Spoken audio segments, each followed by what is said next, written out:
So now we're doing the 2012 free response question number 2, part C.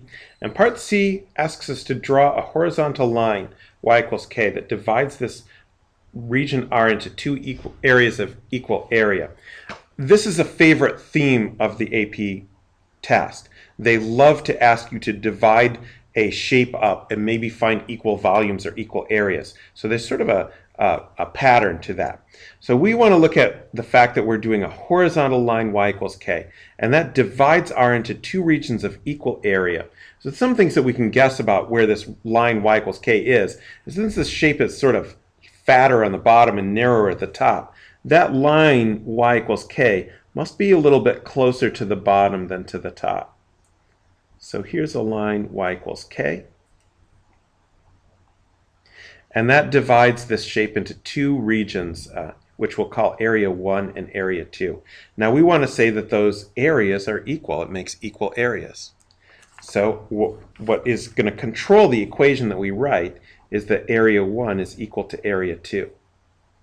Since this line is drawn horizontally, it's difficult to avoid that we have to deal with this integral with respect to y and not with respect to x. So again, if we come back to our original breakdown for the second method of part A, we had this side solved for x already.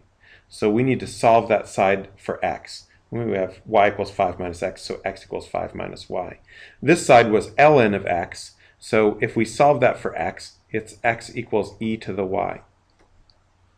Now, if we want to say what these two areas are, we're going to say each one is the integral along the y-axis. So the first integral is going to go from 0 to k and be our right function minus our left function. And the second integral is going to be from k to 1, and it's going to be our right function minus our left function. So we'll have this minus this. That's from 0 to, not to 1, but actually to wherever this point is where these two intersect. We had previously called that point B, the y-coordinate of this intersection. We called it B.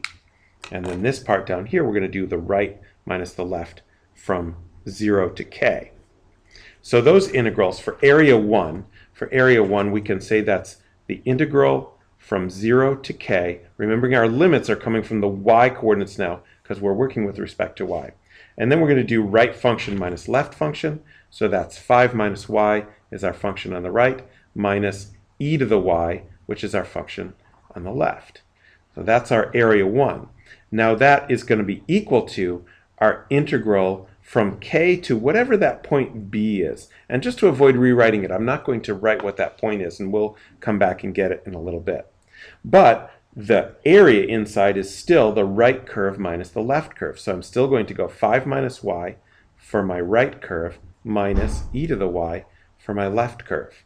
Now I just have to fill in what that coordinate b is. And I keep having to do this calculation. Maybe it would have benefited to write it down. Oh, but fortunately I still have it there. The y-coordinate of the intersection is 1.307. So I'm going to put up here 1.307. And now I have an equation. They don't ask me to solve it for k. They say, write but do not solve an equation involving one or more integrals whose solution gives the value of k. So I've written an equation. It involves one or more integrals. And if we were to solve this, we could get the value of k. So we have in fact answered part C.